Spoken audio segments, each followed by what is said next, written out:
muchos que estén acá. En este encuentro la idea sería repasar una serie de nociones y herramientas sobre escritura académica, como también de estudio mismo. Sabemos que varios de los que están acá son ingresantes, incluso están cursando su primera maestría de CBC, así que con más razón creemos que esto les va a servir. Con nosotros está el profesor Gabriel Castillo, de la materia de teoría y análisis de la carrera de letras, y Lucrecia Llabra, estudiante avanzada y descollante de la carrera de antropología. Para algunos la promesa tucumana de los estudios académicos comparativos, para mí una gran amiga y compañera. Bueno, no le robo más tiempo, si quiere arrancar. Bueno, primero en cuanto a material o bibliografía, sí, hay un libro que publicó una editorial de estudiantes, GIL se llamaba, en el 2012, y tiene un nombre estrambótico, es una cita de Groucho Marx: citarme diciendo que me han citado mal. Se lo encuentra en PDF, lo pueden descargar en PDF, es accesible. No creo que lo puedan encontrar impreso por el tiempo transcurrido, supongo que se habrá agotado, no lo habrán vuelto a imprimir, y además porque la editorial ya no funciona. Publicó algunos libros más y después dejó de hacerlo. Y como subtítulo tiene material o herramientas, creo que herramientas, algo así, para el análisis académico, una cosa así, o sea, esto que nos convoca. Y es un compilado de distintos ensayos, artículos, aclaro porque si no sería una estafa, que no lo recomiendo por el hecho de que haya también un artículo mío, porque ese artículo no es pertinente para esta charla, para lo que estamos buscando. Pero los otros artículos que hay, sí, y hay uno muy práctico, que es sobre las formas de citar. Cómo citar el paper o artículo académico o monografía o lo que sea. Bueno, ahí lo pueden encontrar. Básicamente les presenta de distintas maneras establecidas de citar, y la que se está imponiendo acá o la que se impuso acá es la que se llama de Chicago, porque salió del manual de la Universidad de Chicago. Y probablemente es la que más se encuentran cuando leen artículos en el CBC o acá en la facultad, ¿no? Cualquiera sea la carrera, que es primero, en el texto mismo lo que ponen es entre paréntesis el apellido del autor y el año de la edición, nada más. Y las referencias bibliográficas están al final del texto. Y ahí el estilo es poner apellido, coma, nombre, año, entre paréntesis el año, el título después de la obra, y finalmente el lugar, 2 puntos, por ejemplo, Buenos Aires, 2 puntos, la editorial. Buenos Aires, 2 puntos, Sudamericana. Perdón, me olvidé. En la referencia que ponen en el texto, obviamente, además del apellido del autor y el año de la edición, que lo van a encontrar, también tiene que figurar el número de página de donde es la cita. Ustedes hacen una cita y entre paréntesis, o una referencia genérica, y entre paréntesis eso. El apellido del autor, por ejemplo, tasa, coma, año de la edición y número de página. ¿Sí? Si hay más de un libro de ese autor citado, el primero va a ser A, el segundo B, y así sigue. Entonces, por ejemplo, Borges A, 1964, página 48. Pero bueno, todo eso lo tienen ahí, recuerden, se llama citarme diciendo que me han citado mal, frase de Groucho Marx. Leí la lista de títulos en votación para ese libro, y créanme que esa era la peor opción. Me lo contó un estudiante que también había sido estudiante de práctico, Ezequiel, y ahí me mostró la lista de opciones para ese libro, ¿no? Pero bueno, lo que importa es materiales para análisis, para la lectura, para análisis académico, una cosa así, es el subtítulo. Así que ahí lo tienen, esa parte formal de cómo citar. Pero después también tienen un artículo, por ejemplo, bueno, de distintos profesores, Bernardo Furio, María y demás, pensando cómo hacer una escritura académica. Hay otro artículo que es de un nivel para escritura académica para un nivel ya de investigador, no de estudiante que recién ingresa, sino para investigadores. Pero igual es útil porque en algún momento también hay, imagino que en cualquiera de las carreras de acá, hay una práctica de esos papers, ¿no? Porque en Estados Unidos llaman papers, y acá también se está imponiendo con ese nombre, artículos científicos, ya sea de ciencias humanidades o exactas y demás. Tiene también un protocolo de exposición de esos artículos, con el cual, por ejemplo, comienzan con estado del área, lo que antes llamaba estado de la cuestión. Si yo quiero investigar algo, supongamos en lingüística, sobre el uso de una forma de condicionar. A veces se dice, si tendría tiempo haría tal cosa, y a veces si tuviera tiempo haría tal cosa. Y los puristas dicen, no, tiene que ser si tuviera tiempo haría tal cosa. ¿Sí? Nunca si tendría.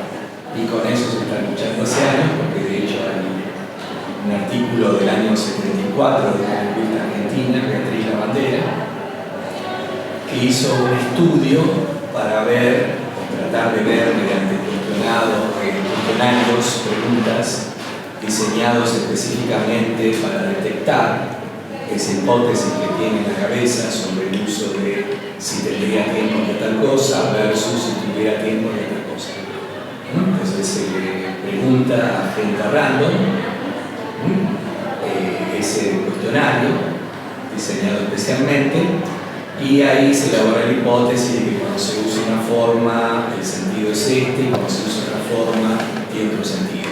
No importa cuál es, pero lo que quiero decir es cómo sería ahí el trabajo académico. Bueno, primero empezar con el estado del área. ¿Qué han dicho otras personas sobre este tema? ¿Qué bibliografía hay? No es solamente un resumen, dice la que escribió ese artículo en el libro, sino que también tiene que ser una presentación crítica de las distintas posturas que hay sobre ese tema, ¿no? En el área disciplinar, la cuestión, ¿no? Entonces, bueno, tenemos a fulano, a mengano y demás que sobre el uso de condicionales, de relaciones condicionales, dicen tal cosa, y otros tal otra. Estado de la cuestión. ¿Por qué? Porque se supone que ustedes, al final de ese estado de la cuestión, van a proponer la novedad en el área. Primero lo van a encarar críticamente, este enfoque, bueno, vengo a ofrecer esta novedad, este aporte. Se supone que cualquier paper para ser aprobado, sobre todo publicado en revistas con referato, que son personas que leen el artículo anónimamente, sin saber de quién es, y tampoco el autor sabe quién lo lee. ¿Sí? Esa ceguera se hace para garantizar la objetividad, ¿no? del control. Esas personas recomiendan o recomiendan un artículo y se fijan en este tipo de cosas, sobre todo qué aporta, qué novedad aporta al estado de la cuestión de eso. ¿Sí? Bueno, después del estado del área o estado de la cuestión, la presentación teórica metodológica, una especie de yo leo con esta teoría, este va a ser mi enfoque y este va a ser mi método. Con estos procedimientos, con estos protocolos, con estos pasos, voy a encarar la investigación. ¿Sí? Y la justificación de por qué esa teoría, por qué ese método para encarar ese estudio. Luego el corpus. El corpus sería qué material estás analizando. ¿Sí? Que puede ser, por ejemplo, no sé, discursos presidenciales entre tal año y tal otro. Discursos presidenciales, porque ese es mi corpus. O revistas, el gráfico de tal año a tal otro, y el problema es la relación de corte política. Eso es el corpus. ¿Sí? Bueno, finalmente el desarrollo, el análisis, ¿no? Y las conclusiones al final. Si bien eso, como les decía, corresponde más a la escritura académica de alguien que ya está en un posgrado, o sea, ya terminó la carrera correspondiente de grado, la que se cursa acá, y después se inicia una carrera de investigador.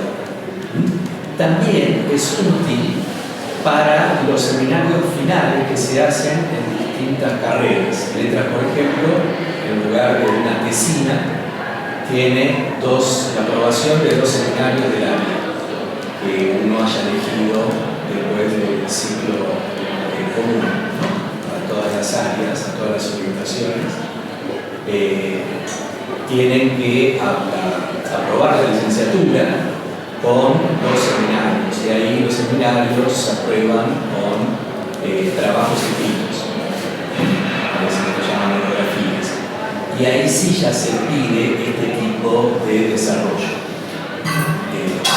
similar al que van a tener en el CONICET, si entran al CONICET, y también es útil como criterio organizativo para el desarrollo de un análisis que tengan que encarar en la carrera. Y ahí ya eso puede variar según qué carrera estén haciendo. Bueno, ¿hasta acá hay alguna duda o pregunta?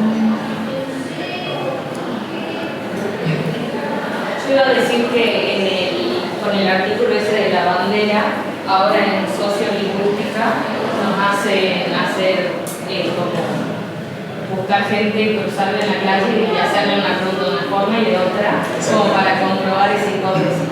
Y está chequeado, chiques. Depende de cómo lo preguntes. Sí, está chequeado. Claro, porque el método ideal, entre comillas, sería que espontáneamente te llegaran esas maneras de hablar, que vos no tuvieras ahí preguntándole a la gente, porque preguntar es inducir, ¿no? Muchas veces la pregunta induce a la respuesta. Entonces tienen que cuidarse de eso, tienen que hacer mucha meta-reflexión sobre cómo están haciendo las preguntas, ¿sí? Evitar el sesgo que supone la pregunta respecto a la respuesta. Pero lo ideal sería tener el corpus ya espontáneamente armado, por ejemplo, por grabación, temas. Como eso no es muy viable, entonces se diseñan, se dice así, se diseñan cuestionarios con ese fin, con esa búsqueda. ¿Sí? Y sí, yo también pasé por eso de preguntar, y siempre uno recurre a conocidos, amigos, familiares primero, y después rara vez un desconocido te contesta con eso. También es esa materia, ¿no? Sociolingüística. Sí, en ese sentido el artículo de la bandera es un poco pionero, en el sentido que del año 74, creo, 73, algo así. Y esos estudios llamados de análisis del discurso, acá en la carrera de letras entran recién con la bandera como titular de lingüística, y eso significa recién el 85, año 85. O sea, 10 años después de que ella ya había hecho ese trabajo y demás. Y viene un poco a romper la idea de que el estudio de la lengua es solo el estudio gramatical, de la gramática. Bueno, también la gramática tiene como límite de su objeto de estudio la oración, ¿no? Cuando llegas al punto, hasta ahí tenés, digo en el caso de la sintaxis, en el caso de la morfología, la palabra. que es el objeto de estudio, cómo está formada la palabra, con qué partes significativas, eso se llama morfemas, está formada la palabra. Pero hay otras maneras de encarar el estudio del lenguaje, y una de ellas es el análisis de discurso, donde ya no analizas oraciones, sino discursos. Y desde el punto de vista pragmático.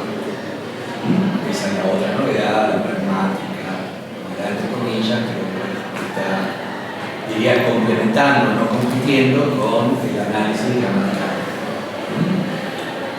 Y por supuesto la sociolingüística, la psicolingüística, que vienen a dar otros enfoques.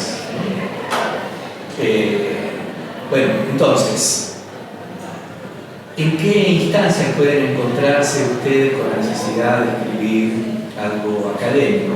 La primera más obvia, que tengan que escribir una monografía sobre algún tema.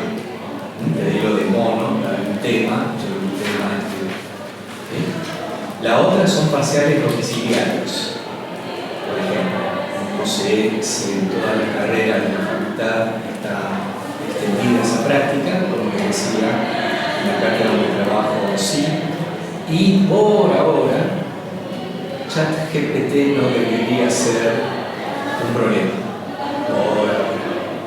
¿Por qué? Porque ChatGPT no tiene la capacidad de análisis crítico aún.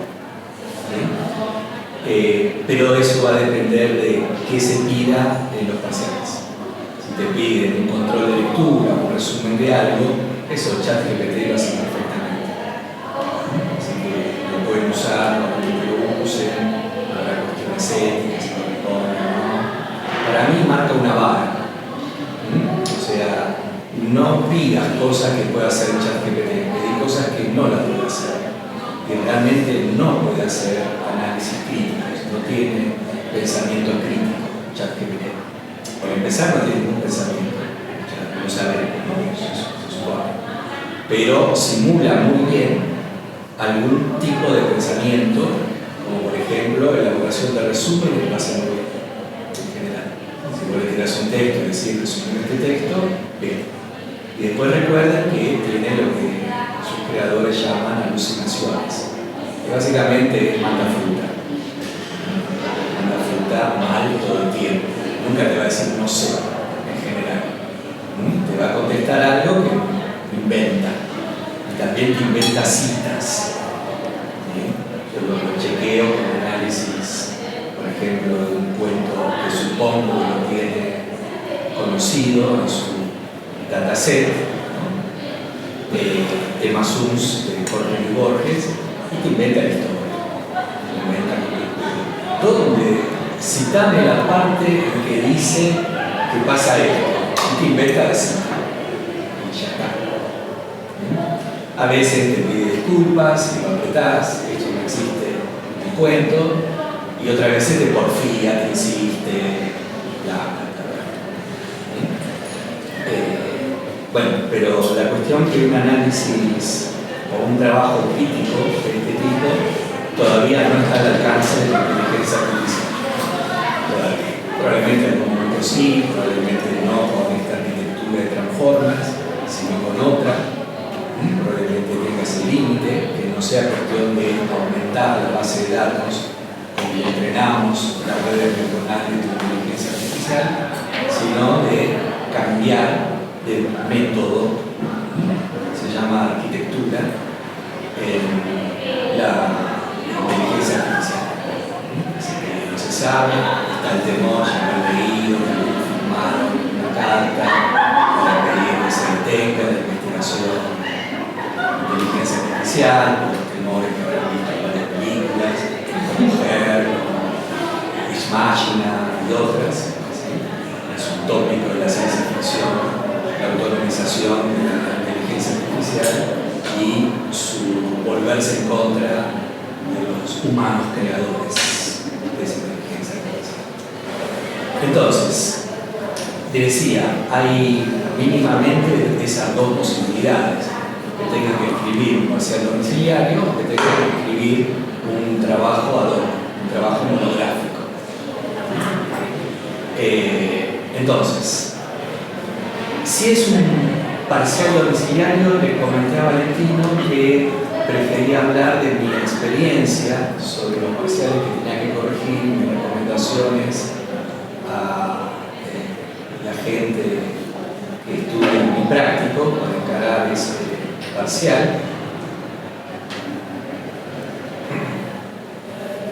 Y ahí uno siempre quiere estar seguro, ¿no? Uno quiere disminuir lo más posible la incertidumbre. Porque la incertidumbre ya lo vivimos al comienzo de la pandemia y no sabemos qué va a pasar. Y cuando uno cae en un trabajo de escritura académica pasa lo mismo. Sobre todo si no sabe cómo va a terminar ese trabajo.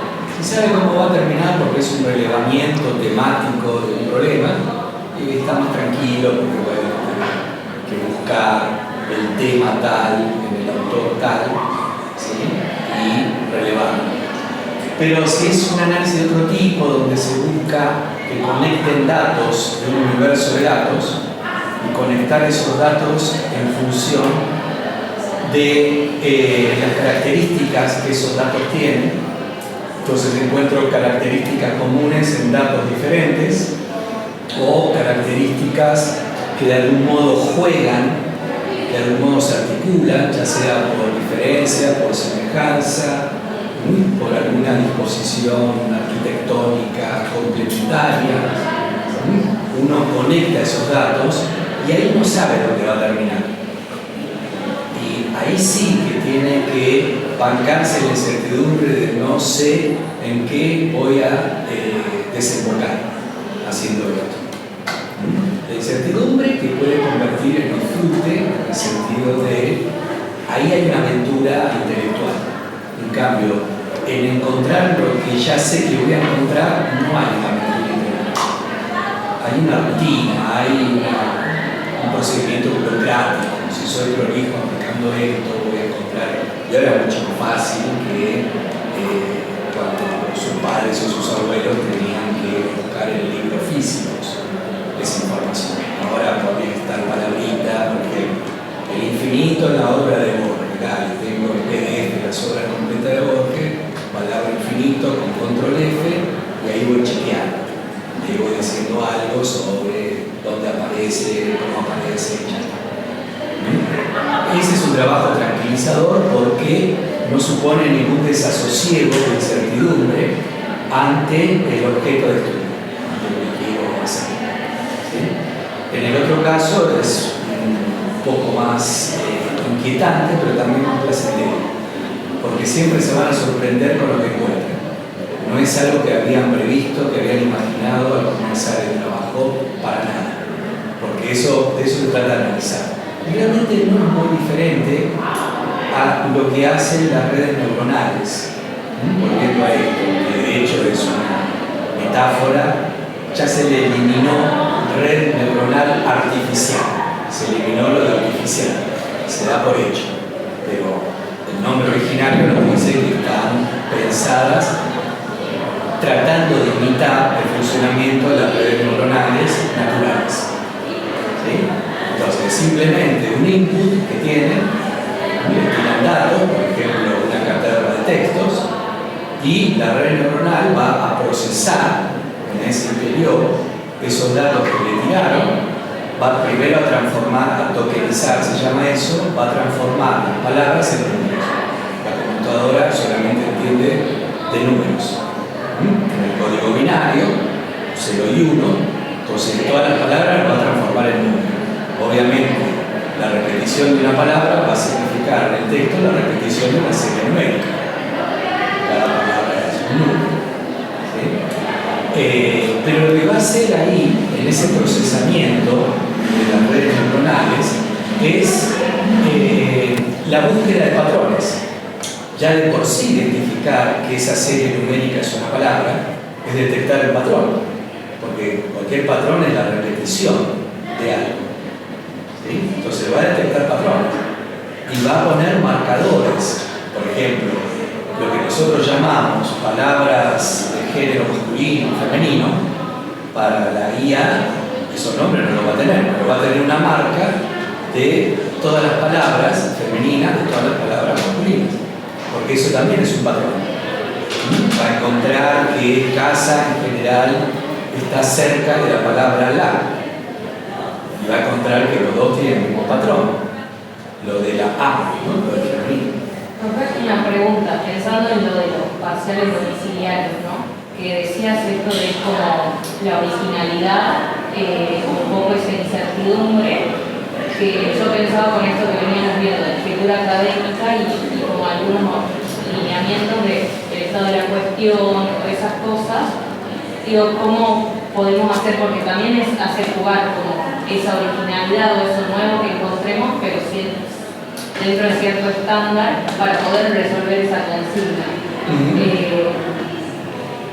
Sí, vas a tener esa mezcla de aceptar un corset de género, de escritura académica, y ahí meter la novedad que tenés, o sea, el aporte al estado de la cuestión que vos proponés en tu investigación.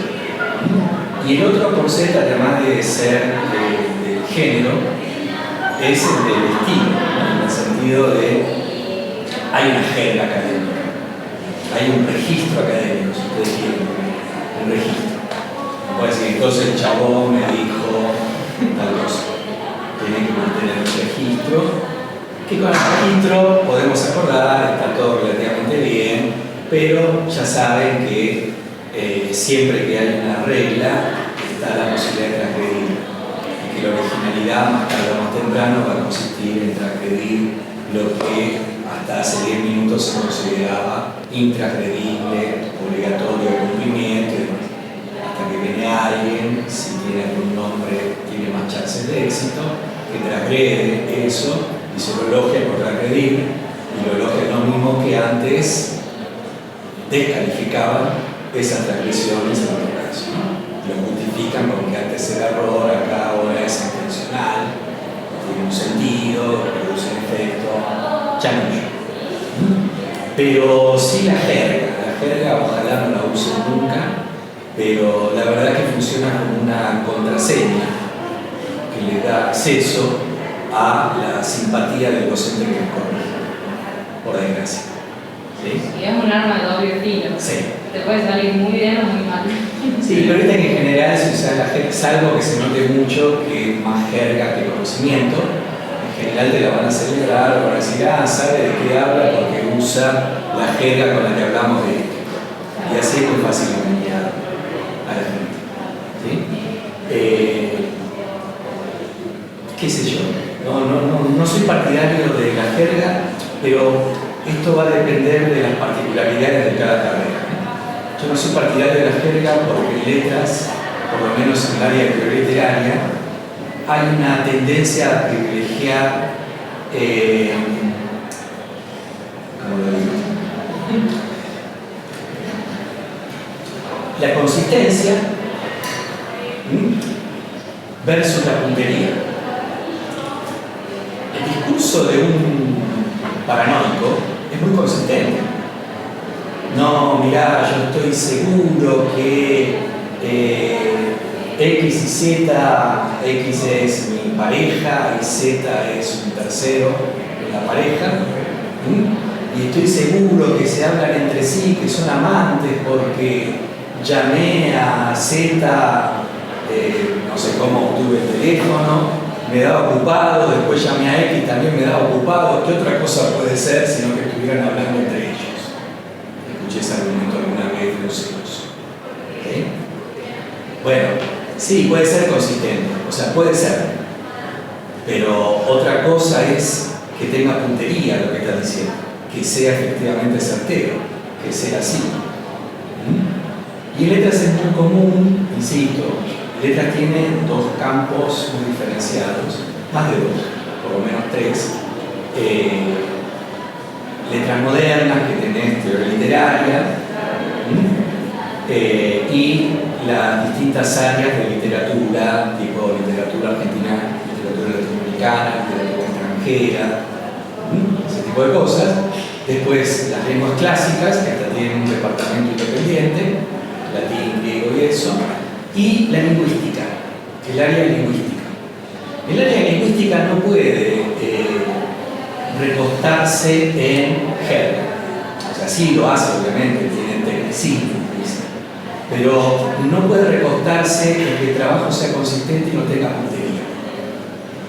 Es como, se diría, más científico, entre comillas, más exacto, que a veces es lo que le molesta de materia como gramática a los estudiantes de letras, que es un cálculo. Y como todo cálculo, obtenés un resultado o no lo obtenés. No es que no, pero si cambiamos de punto de vista, o sea, sí, podría pasar cambiando de punto de vista gramatical. Hay más de una teoría gramatical. Entonces el mismo fenómeno puede ser visto de distintas maneras, con distintas descripciones.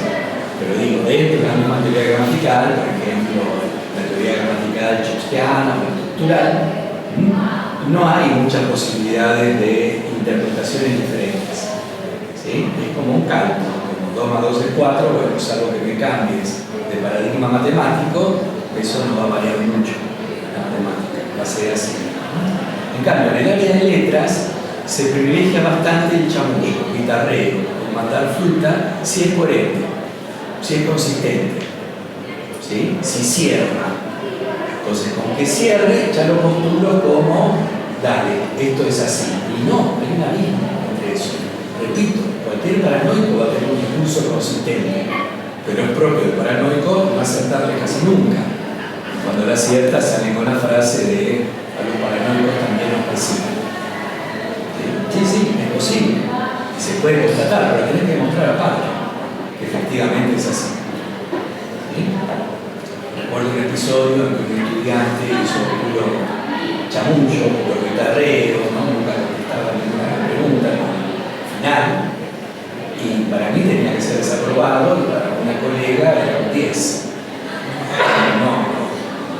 No me interesa que chamullo. Lo reconocía, ¿eh? Sí, fue solo chamullo. Pero qué bien que chamulló, merece un 10. No quiero eso para mi carrera. No quiero esa arbitrariedad para mi carrera. Porque entonces están sometidos a la arbitrariedad del docente, que les va a medir con la nota la distancia que hay entre su chamullo y el que él o ella quiere hacer, o le gusta. Con lo cual se convierte en una especie de te voy a obedecer en lo que me pedís o voy a... Bueno, ChatGPT a veces también hace eso, contestar suponiendo, entre muchas comillas, como no supone nada, ChatGPT, es lo que te gustaría leer. O sea, ¿por dónde va tu pregunta? ¿Sí? Bueno, yo estoy en la vereda contraria a esa. Quiero que el objetivo máximo sea la precisión y la claridad, y es muy común, insisto, en letras, en esa área de letras, que haya una pasión por enturbiar las aguas para que parezcan profundas. Eso es un estado, por favor. Eso podés dejar perplejo o perpleja a una persona por unos instantes y después te vas y quedaste como... no queda nada. No queda nada. Bueno, entonces, de estas dos posibilidades, parciales domiciliarios o monografías, si es un parcial domiciliario, la recomendación que hago es, primero, entiendo la necesidad de encontrar una tranquilidad, un método que los tranquilice. Y en un parcial domiciliario, donde se pregunta algo específico de una teoría, es relativamente común que la persona que contesta esa pregunta con inseguridad haga la gran Herodes. Herodes, para matar al niño Jesús, dice el Nuevo Testamento, mandó a matar a todos los recién nacidos de Belén. ¿Sí? Entonces, para responder algo que me preguntan específico de un autor teórico o de una teoría, contesto con todo. Toda la teoría está ahí. Total, ahí adentro tiene que estar la respuesta que me pedí. Buscar. No hagan eso porque debilita su estrategia. Primero, se debería poder reconstruir la pregunta a partir de la respuesta. Esa es la respuesta ideal. Donde yo, sin conocer la pregunta, solamente leyendo la respuesta, puedo adivinar cuál fue la pregunta. ¿Sí?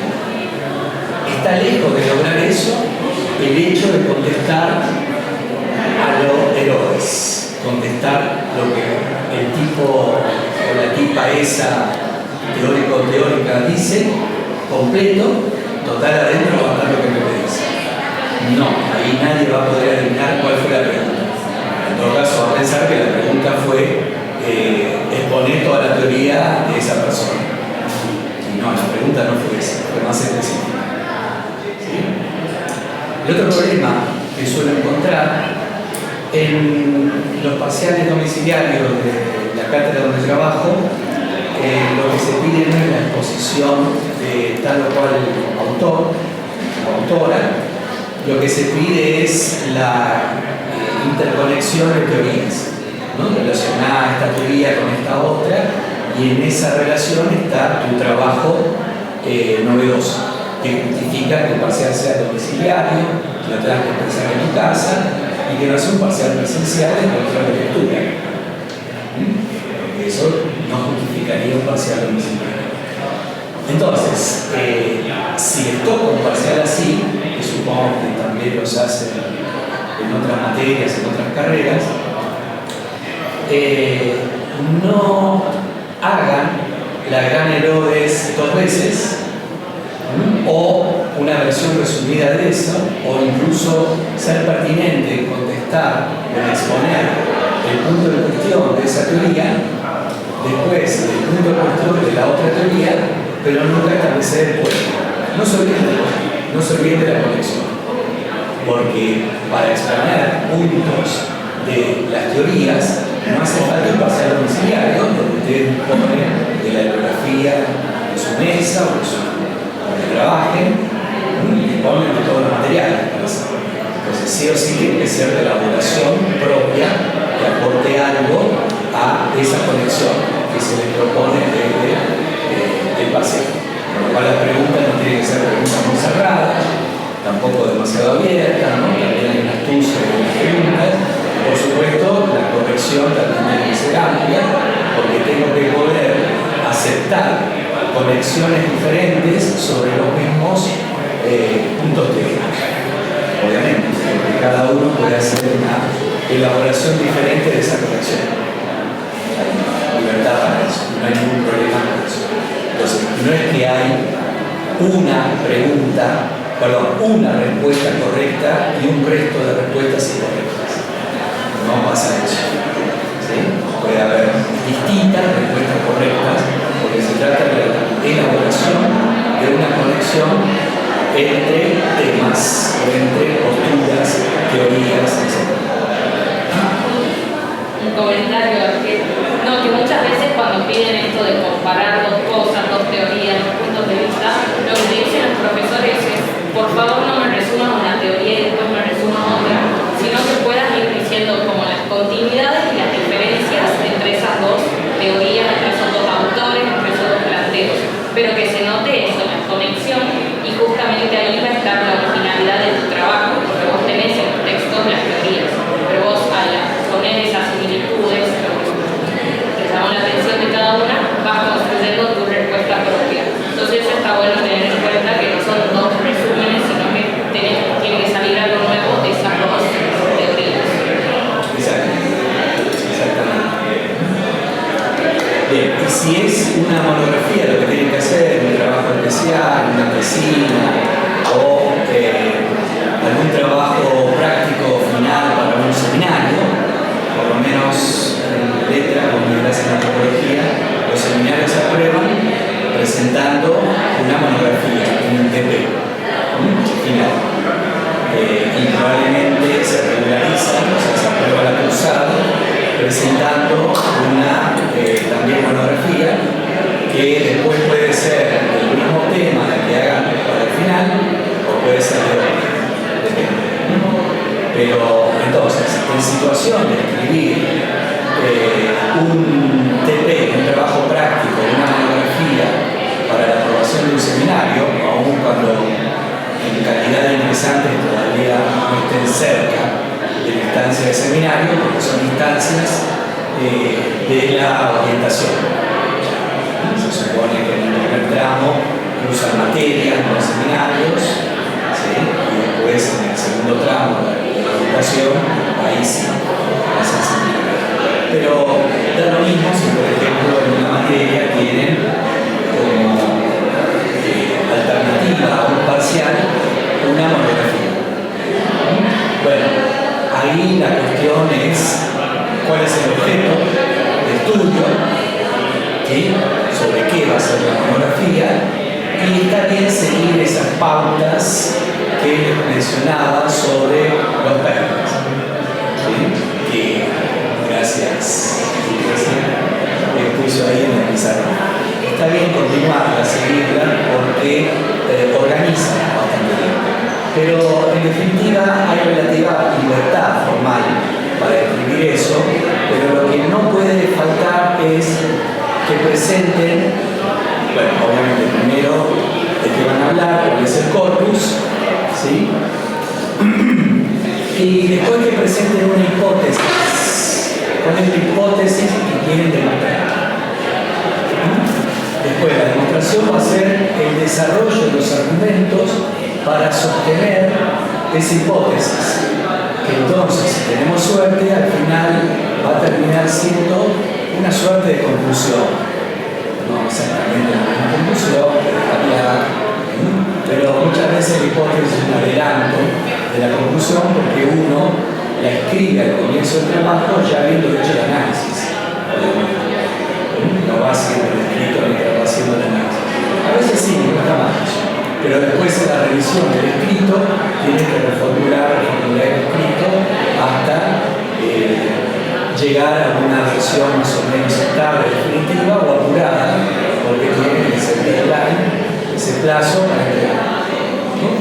Pero en todo caso sí es importante que digan qué es lo que quieren demostrar. Eso es lo importante. ¿Qué es lo que quieres demostrar? ¿Qué es lo que quieres afirmar? Se trata de decir algo sobre algo, argumentándolo, justificándolo.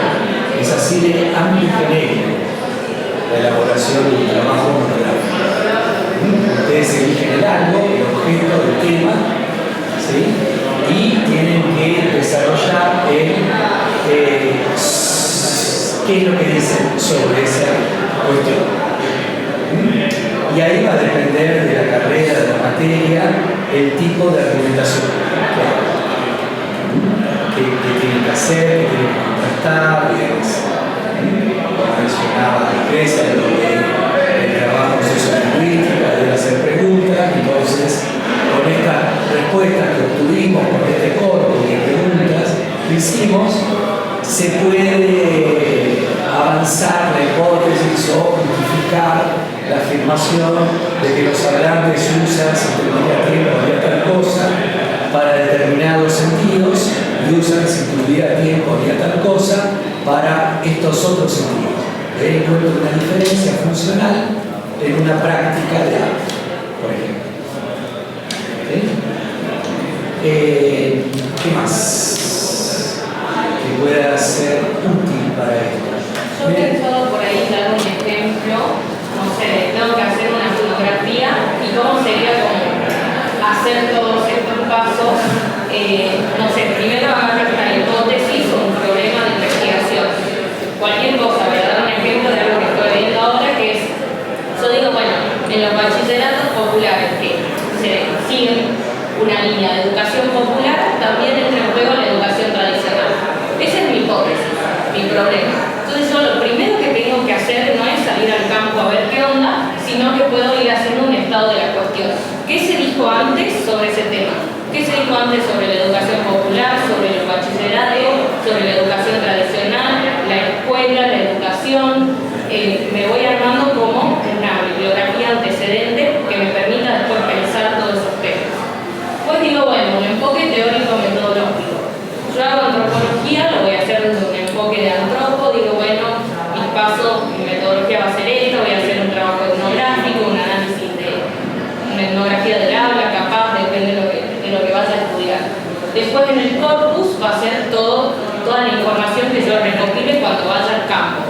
Digo, yo, bueno, voy a ir a ver una clase en un bachillerato para ver qué pasa ahí. Y en base a eso voy juntando la información que necesito, que me interesa a mí para mi problema particular. Después va a seguir el análisis del corpus, que el análisis va a ser como una síntesis nueva entre la bibliografía que yo había buscado, la hipótesis y el problema que yo formulé y lo que me dice el campo, lo que yo leo ahí. Entonces, qué es como yo lo pensaba, qué no es como yo lo pensaba, qué nuevas cosas puedo ver, qué me hizo pensar esa información concreta que vi. Y de ahí van a salir mis conclusiones, que es como el aporte que yo estoy haciendo con este trabajo. O sea, yo hice todo este laburo y ahora qué puedo decir sobre este tema. Que seguramente no sea ninguna verdad ni ley general, pero algún aporte a toda esa bibliografía y todos los antecedentes que hubo. Y bueno, y al final obvio la bibliografía que fui usando, que está bueno como ir teniéndola en cuenta, ir anotando cuando cito un autor y qué sé yo, porque si no después se hace un lío y me pierdo entre tantos autores.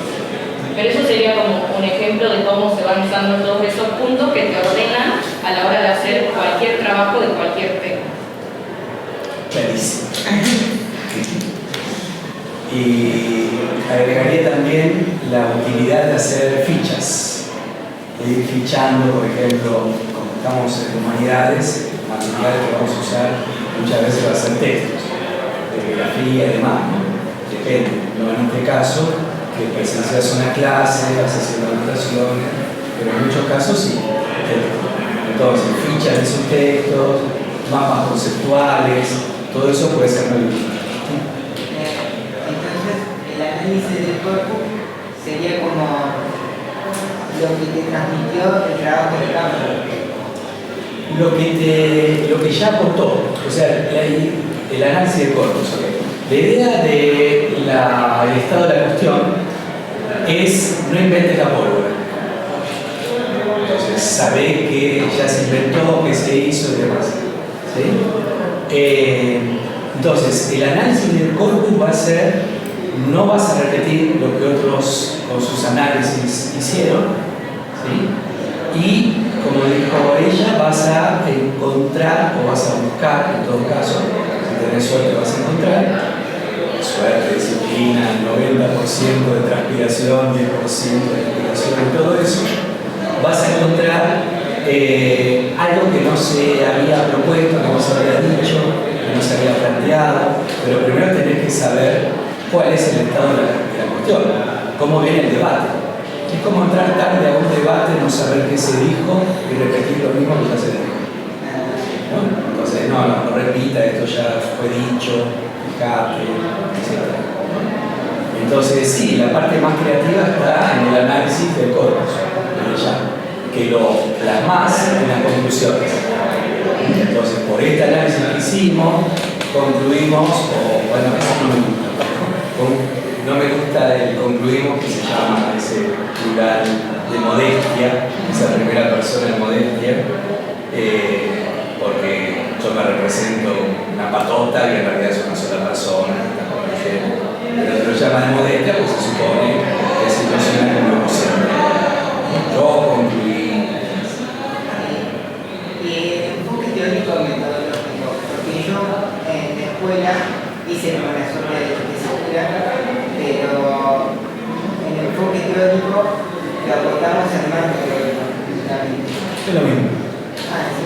El marco teórico, sí, es lo mismo. El marco teórico y acordarte también metodológico. Cómo vas a trabajar, con qué par, por ejemplo, la metodología de recolección de datos tiene que estar muy justificada, cómo la haces, cómo la desarrollás, porque, bueno, esto pretende seguir un modelo de ciencia que consiste básicamente, ahí tienen el método científico y esas cosas, pero una de las cosas más importantes del método científico es la posibilidad de que otros, haciendo el mismo estudio, lleguen a las mismas conclusiones. Entonces tiene que estar muy claro ese marco teórico y metodológico, porque si alguien después quiere reproducir tu trabajo, no puede encontrarse con cosas muy diferentes. Tu corpus tiene que ser representativo en ese sentido. Y mi curso era ¿Cómo sería? ¿Cómo sería exactamente un marco teórico? Porque en mi curso era muy quilombero, entonces medio como que lo acordamos a definir los conceptos según una cita de autoridad. Bueno, con cita de autoridad reemplazás a un argumento, porque si bueno, ya fulano lo dijo, no necesito justificar nada, argumentar nada. Y la cita de autoridad es enemiga del método científico, digamos, porque justamente reemplaza a la argumentación, a la justificación, a la demostración. ¿Sí? El marco teórico es decir, bueno, esta teoría abordó este problema de esta manera y con estos conceptos. Esta otra abordó este mismo fenómeno con esta otra teoría y con estos otros métodos. ¿Sí? Bueno, voy a cotejar eso. En el estado de la cuestión tenés que posicionarte frente a esas teorías. Se supone que no es un mero resumen de las teorías que hay, de las posiciones teóricas y metodológicas que hasta ahora se han desarrollado, publicado actualmente. Pero es eso y no el uso de esto es así porque fulano lo dijo. Eso sería la cita de autoridad. Que en letra se da mucho, por ejemplo, ¿cuál es el sentido de ese cuento? Bueno, el autor en una entrevista dijo el sentido era este, ya está. O no el autor, pero un crítico prestigioso dijo, entonces, ¿qué vas a decir vos si no sos el autor ni el crítico prestigioso?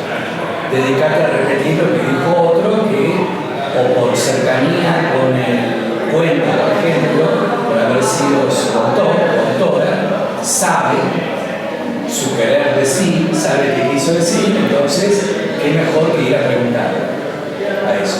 Bueno, pero eso también presupone una concepción teórica y metodológica. Por ejemplo, presupone que hacer un análisis literario consiste en leer la mente del autor, las intenciones del autor. Había una vez interna. Esperemos que siga. Presupone la idea de que analizar un cuento es leer la mente del autor, las intenciones del autor, o descubrir en su obra las huellas de su pensamiento, de su vida, de lo que le pasó, etcétera, etcétera. Efectivamente hay, popularmente, una concepción de que eso es lo que tiene que hacer la crítica, además de valoraciones de si vale la pena, no vale la pena, de decir por qué, está bien, está mal hecho.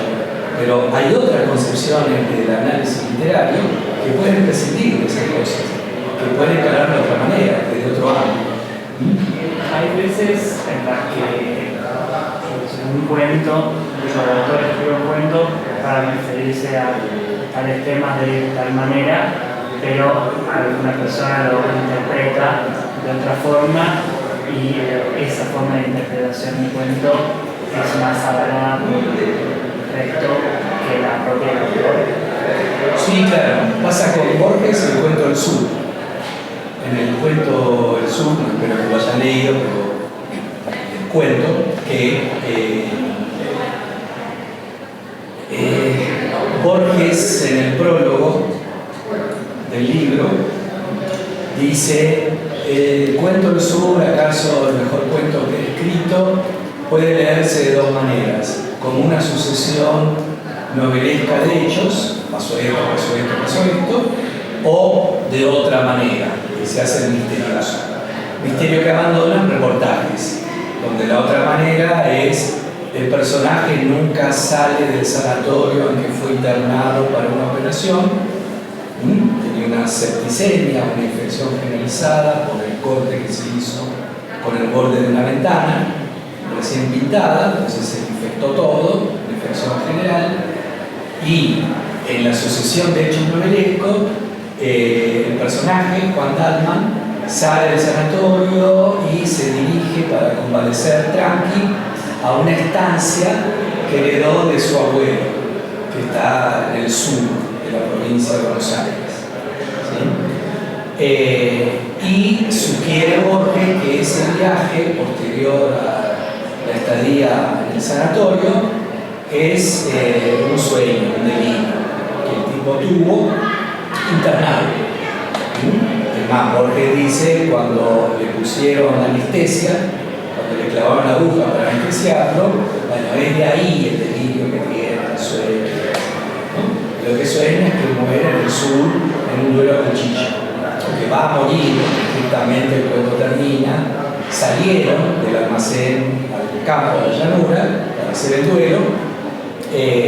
Salieron y si en Dalma no había temor, tampoco había esperanza, y pensó que morir así, a cielo abierto y acometiendo, es una muerte que hubiera elegido o soñado, si hubiera podido elegir o soñar su muerte. Entonces, eso no se constata en el cuento. Uno puede señalar las partes en que contrae la sugestión de que Dalma nunca salió del sanatorio. Por ejemplo, partes donde el narrador, que no es Dalma, dice: estaba viajando en el tren y era como si un tiempo fuera dos personas. El que atravesaba la geografía de la patria y el otro encadenado a servidumbres en el sanatorio. Mirá, ahí está sugiriendo que en realidad nunca salió de esta. Pero en realidad todas esas partes pueden ser incorporadas sin necesidad de interpretar nunca salió del sanatorio. Tiene su sentido sin necesidad de esa interpretación. Entonces, lo de interpretación puede ser ambiguo, porque hay dos sentidos de interpretación. Uno puede ser interpretar que en realidad la historia real es otra, no es la de que el tipo sale del sanatorio, va al sur, intenta llegar al casco de estancia al que nunca llega, finalmente muere antes, el tren lo deja una estación antes de la de siempre, y ahí es donde se encuentra con estos gauchos o armas de estancia que lo provocan y termina en una cartería como esa, ¿no? Se supone que termina muriendo. Pero otra noción de interpretación no es ya qué es lo que en realidad pasa, o sea, interpretar cuál es la realidad del relato, del cuento, ¿no?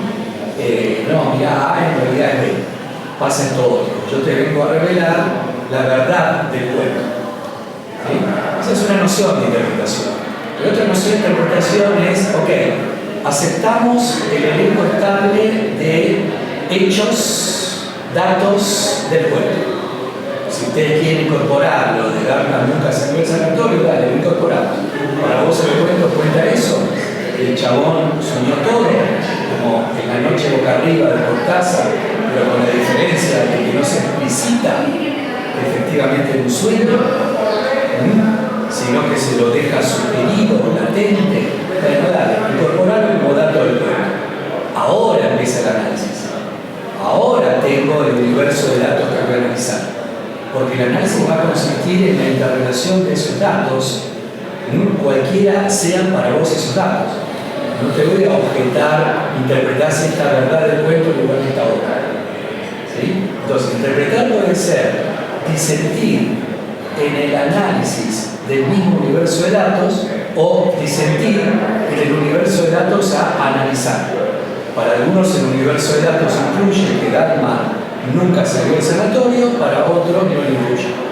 Para otros sí sale, ¿no? La sucesión de hechos novelescos. Entonces, si es una interpretación, una diferencia de interpretaciones sobre el mismo universo de datos, ok, veamos desde dónde se leen esos datos, desde qué teoría, veamos con qué metodología se leen esos datos, o sea, cómo se procesa. Para ChatGPT o para cualquier red neuronal sería cuestión de cómo se procesa eso. ¿Sí? Y ahí no hay problema, lo que hay son diferencias. Uno después puede argumentar su preferencia por una perspectiva sobre otra, y tal vez la argumentación no sea porque esta es mejor que la otra, sino que es mejor para este problema que quiero analizar, y no universalmente, que siempre sea mejor aplicar esta metodología o utilizar esta teoría. Depende.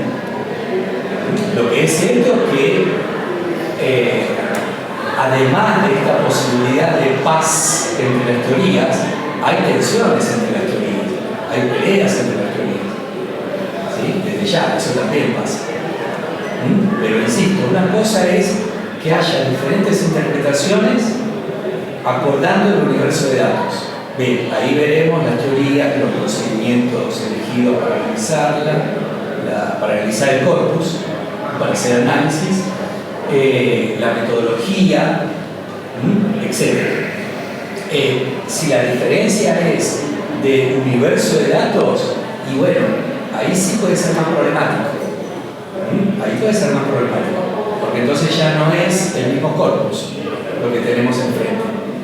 Y podemos objetar, si se trata presuntamente del mismo tema, cómo se hizo la recolección de datos, si hubo una recolección de datos como en el caso que contaba Lucrecia, porque tal vez otra gente va y hace lo mismo que ella y encuentra no datos similares más o menos a lo que ella encontró, o que se puedan caracterizar de modo similar, sino otros datos muy diferentes, y a eso puede ser también conflictivo.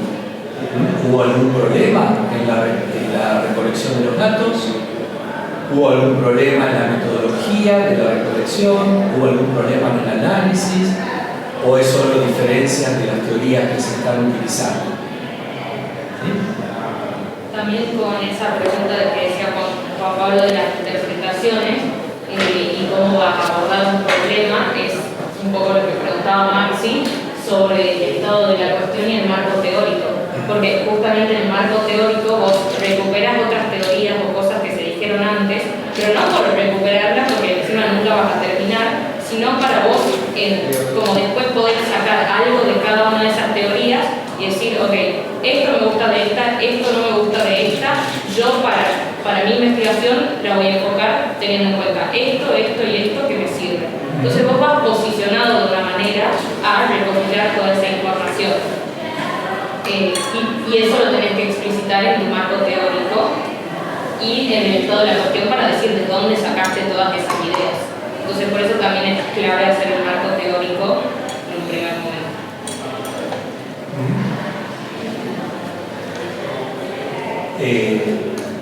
Yo no tengo más para agregar de esto. No sé si ustedes tienen preguntas, dudas.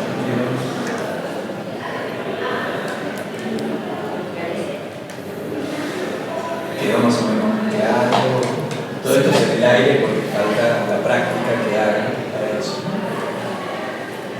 ¿Qué palabra habías usado cuando dijiste lo de los sentidos de interpretación? Dijiste una palabra en el análisis de conjunto de datos y el conjunto de datos analizados. Algo como discernimiento. No recuerdo, pero sí, la idea sería tenés el mismo universo de datos que estás analizando, o, por ejemplo, todos acordamos que Dalman muere en el sanatorio soñando de esa muerte que se cuenta. Es ahí el elenco de datos del cuento, en ese caso el corpus sería un solo cuento, o sea, el universo de datos que representa el cuento del sur. Ese va a ser mi corpus en ese caso. El corpus va a tener como corpus la narrativa de Borges, así de amplio, distintas cosas. Pero supongamos que tengo como corpus el universo de datos que me da un relato, el relato del sur de Borges. ¿Sí? Lo que decía es que podés estar en desacuerdo con cuál es el universo de datos o de acuerdo con cuál es el universo de datos y en desacuerdo con las interpretaciones que se hacen de eso. Por eso decía que interpretar puede significar distintas cosas. ¿Sí? También, por ejemplo, para mí lo de cambiar la comprensión de lectura que tenés al comienzo del sur, cuando leíste el sur, te quedó, pasó esto.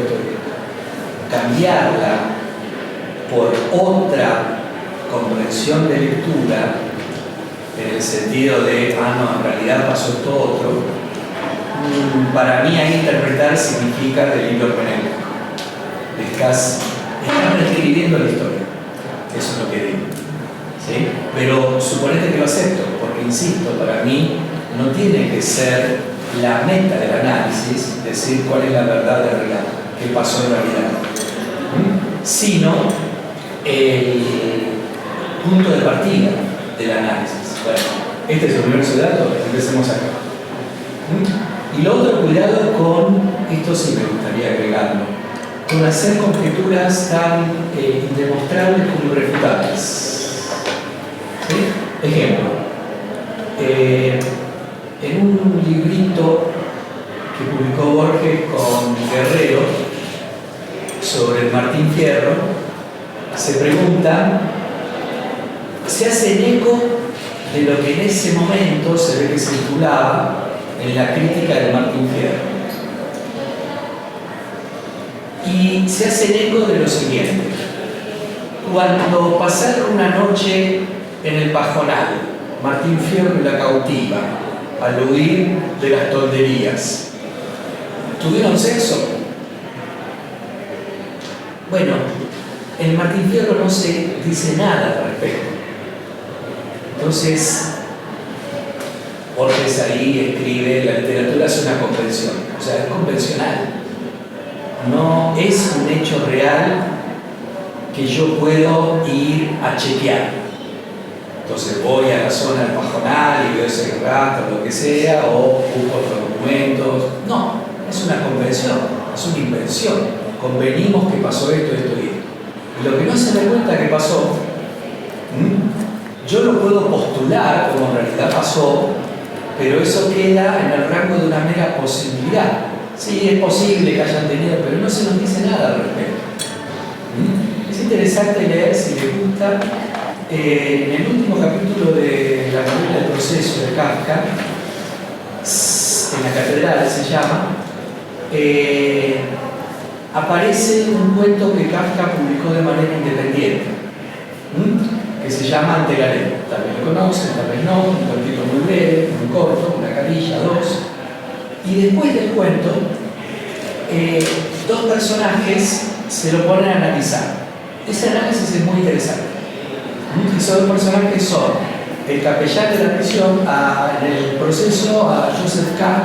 lo acusan de algo y nunca se entera de qué. Inicia todo un proceso, ¿no? Y todo muy misterioso. Dice, no, tu proceso va re mal, pero tal vez me dijeron de qué me acusan. Qué sé yo. ¿Sí? Y esto está en el penúltimo capítulo, me parece, en la catedral, sí, el penúltimo es, donde Joseph K. Se encuentra con el sacerdote, el capellán de la prisión, en la catedral del lugar y le dice, vos a diferencia de nosotros sos muy gentil conmigo, porque los otros me ningunean, no me dan pelota, pero vos me escuchás y demás. Y el capellán le contesta, no te engañes, no te engañes. Y sobre ese engaño, en las escrituras, se cuenta lo siguiente. Y ahí empieza a contar textualmente el capellán el relato ante la ley. Ante la ley hay un guardián, viene un campesino a pedirle permiso para entrar a la ley. El guardián le contesta, ahora no puedo darte ese permiso. El campesino entonces reflexiona, más tarde sí, si ahora no, puede ser, pero ahora no. Y lo ve curiosear al campesino porque la puerta de la ley está abierta, como siempre, y hay un traidor que viene de ahí atrás, entonces coquetea un poco el campesino y el guardián se ríe y le dice, bueno, si tanta curiosidad te da, pasa, a pesar de mi provisión. Pero te aviso que hay innumerables puertas de la ley y que en cada puerta hay un guardián más poderoso que yo. Yo al tercer guardián ni siquiera le puedo sostener la mirada. Entonces el campesino decide esperar la autorización. Y espera años y años, hasta que ya viejito, a punto de morir, le pregunta al guardián por qué, si todo el mundo quiere entrar a la ley, yo fui el único que te vino a pedir entrar en todos estos años.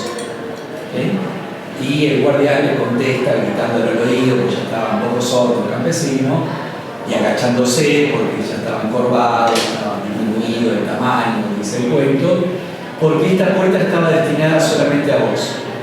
Ahora que te morís, la cierro y me voy. Y ahí termina el cuento. Y a continuación, Joseph K., el acusado, el protagonista, y el capellán se enredan en una discusión, en un debate de análisis sobre ese cuento. Y eso es lo que les recomiendo. Además del cuento que está extraordinario, que básicamente se los acabo de expoliar. ¿Sí?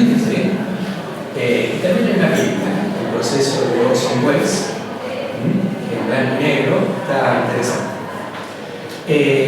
Pero una de las cosas que le dice el capellán, que oficia como de exégeta, en realidad de presentador de las distintas exégesis o interpretaciones que hay al respecto, porque son las escrituras, como si fuera la Biblia.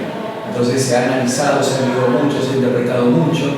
Entonces el capellán se limita a exponerle a Joseph K. las distintas interpretaciones. Porque la primera interpretación que hace Joseph K., que es la misma que hicieron ustedes, el guardián engañó al campesino. Si esa puerta estaba destinada a él, debería haberlo dejado pasar. Y no lo dejó pasar. Y el capellán más de una vez le contesta: no respetás la historia. No respetás la historia porque en ningún lado se dice esto, por ejemplo, ¿no? Y así van discutiendo. Esa discusión es interesante porque ahí hay un análisis sobre un corpus muy pequeño, el relato de la ley. Al final de la discusión, el capellán le da la moraleja, o sea, le dice por qué le transmitió el relato ante la ley al campesino. Recuerdan que el acusado Joseph K. le había dicho: vos sos bueno conmigo, no sos como nosotros, vos sí me escuchás, me das pelota, etc. Y él le dijo: no te engañes respecto de eso. Y sobre ese engaño se cuenta esto en las escrituras, y ahí le dice el cuento ante la ley.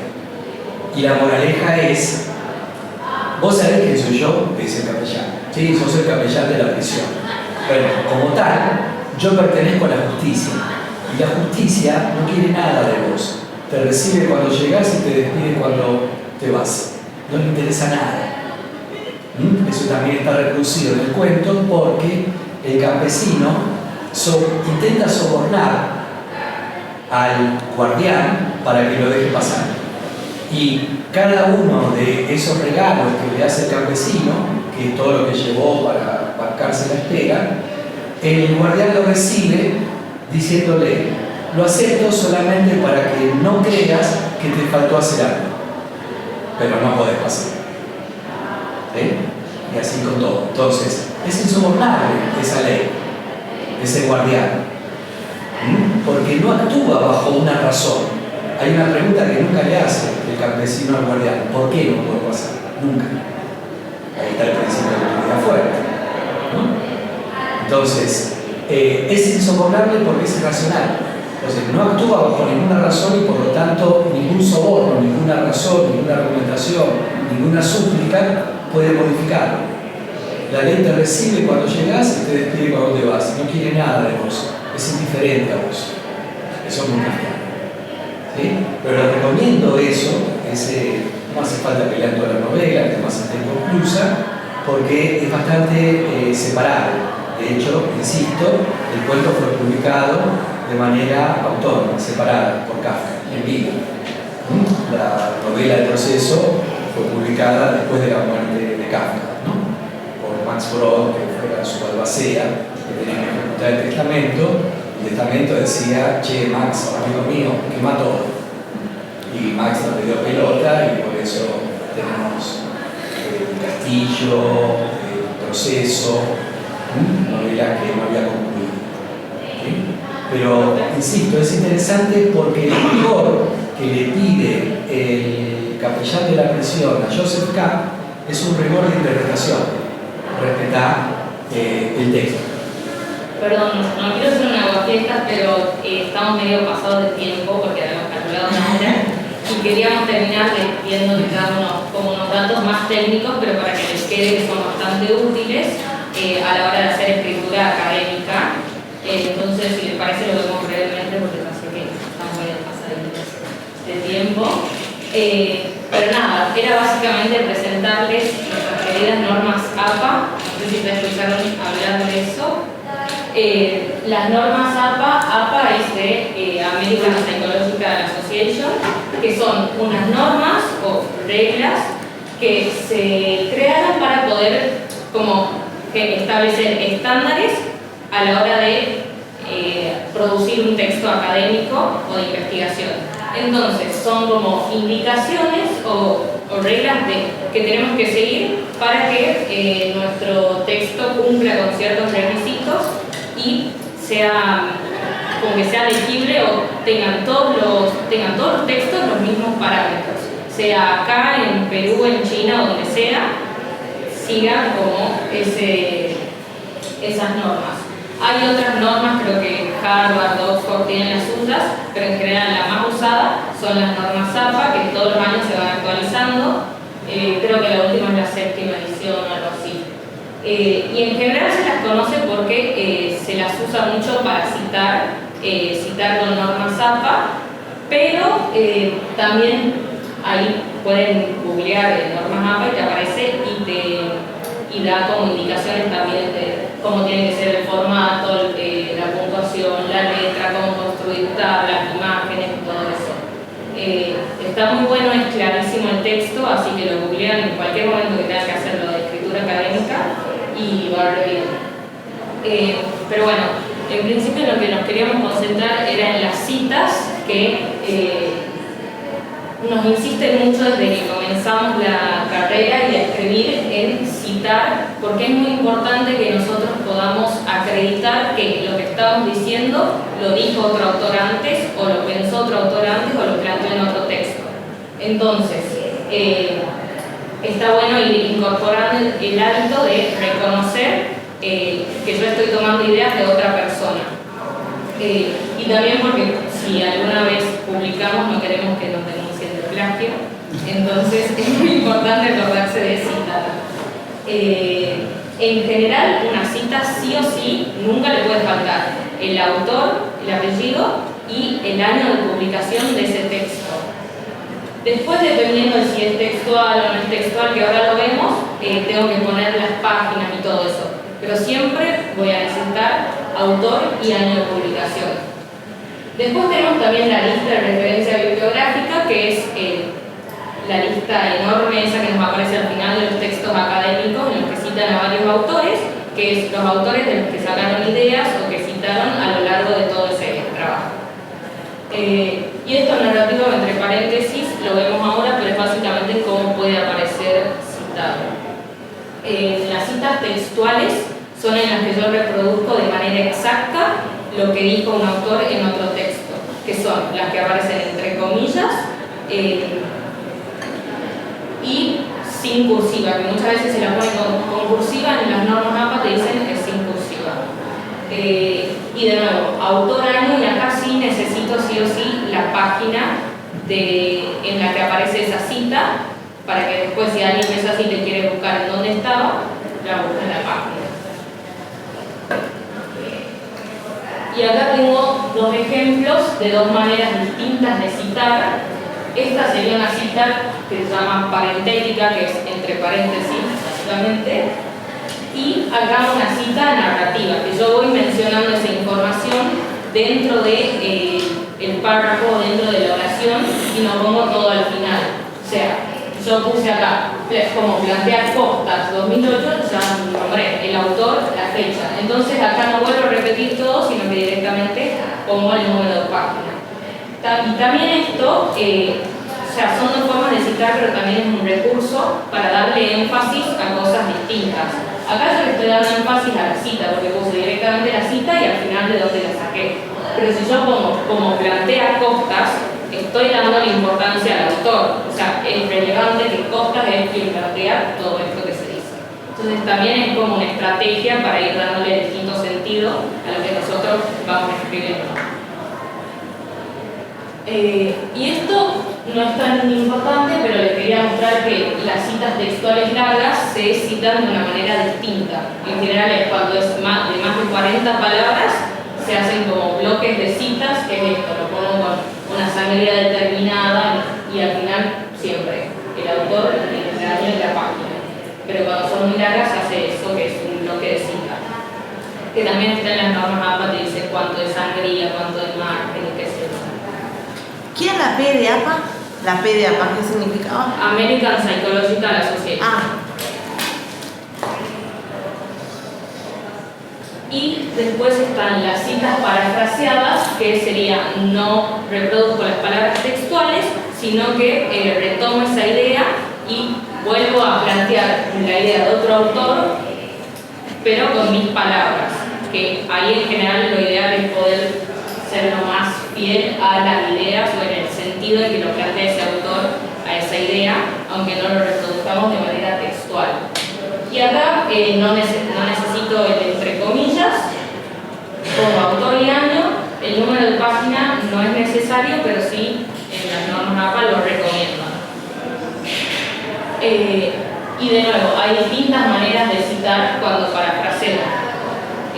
Siempre que esté el autor y el año, pero puede aparecer según Ayala, 1983, o pongo todo junto o lo pongo al final entre paréntesis. De nuevo son distintas estrategias para darle importancia a elementos distintos, por ejemplo al autor en la primera y la última, o a lo que dijo en esta.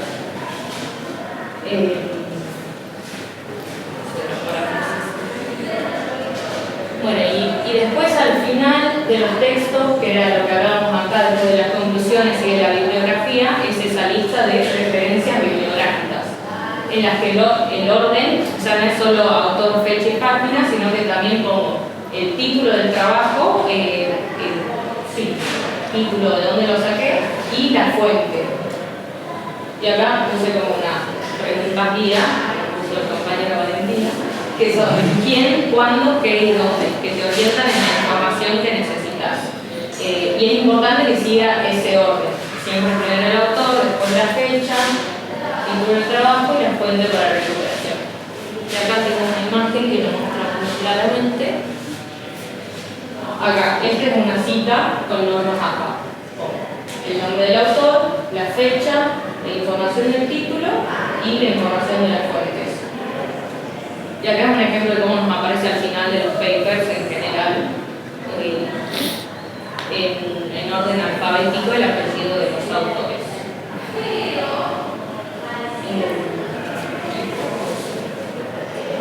Bueno, y después teníamos unos tips de estudio, pero no sé si da el tiempo o...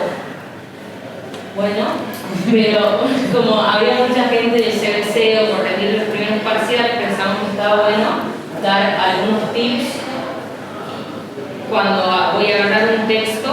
Primero, subrayar, que parece una tontería, pero te permite jerarquizar la información. Vos ves los textos y te aparece todo igual, todo con palabras, párrafos, no sé qué. Si vos vas subrayando, marcando, haciendo circulitos, te permite ver en dónde están las cosas más importantes, en dónde está la mayoría de la información que necesitas. Entonces está bueno escribir los textos y trabajarlos. De ahí, comentarios al margen de esa información, es de esta teoría, este comentario parece una crítica a tal cosa, está bueno para ir orientándose. Y acá puse atender al autor y al año, porque muchas veces en el apuro vamos a los bifes, al texto, qué sé yo, quiero leer todo, y está bueno detenerse para ver quién lo escribe, ya sea si es hombre o mujer, o si me suena el apellido, si tiene alguna conexión con algo, y el año, porque no es lo mismo que me estén escribiendo un texto que dice tal cosa en 2004 que en 1900. Entonces está bueno para orientarse más o menos en la historia. Y después, por fuera del texto, lo ideal siempre es resumir, pero la realidad es que lleva mucho tiempo y no tenemos todo el tiempo del mundo en general. Entonces mi recomendación es primero hacer punteos de los textos, no un resumen de todo, sino las ideas principales. Y capaz de resumir los textos que son más complejos, más complicados. También ir como armándote un esquema de, bueno, estos autores pertenecen a tal escuela o a tal momento, o no sé, tal en realidad lo está respondiendo a tal otro o lo está criticando, como ir articulando los textos que te aparecen en una unidad para poder tener como un mapa mental y conceptual de cómo entra cada autor en esa unidad y en esa materia. Y por último, puse estas dos preguntas que parecen una pavada, pero te ordenan mucho a la hora de saber si entendí un texto o no. Yo termino de leer un texto y me hago la pregunta, ¿qué dice este texto? Y no la puedo responder, es porque no entendí nada. Si tengo algo para decir, es que voy bien. O, ¿qué plantea este autor? Bueno, tal autor dice tal cosa, tal cosa, tal cosa. Ok, entendí el autor, me lo sé, tengo algo para decir sobre ese autor. Entonces está bueno, termino de leer un texto y digo, bueno, ¿qué plantea este texto? Y trato de reconstruirlo. Y ahí como que voy procesando mejor la información. Nada, ese es y un último tips totalmente subjetivo y mío, estudien en grupo porque es buenísimo. Compartir, charlar con compañeros, ver cómo leen ellos los textos, cómo lo leen los otros, recomiendo ampliamente.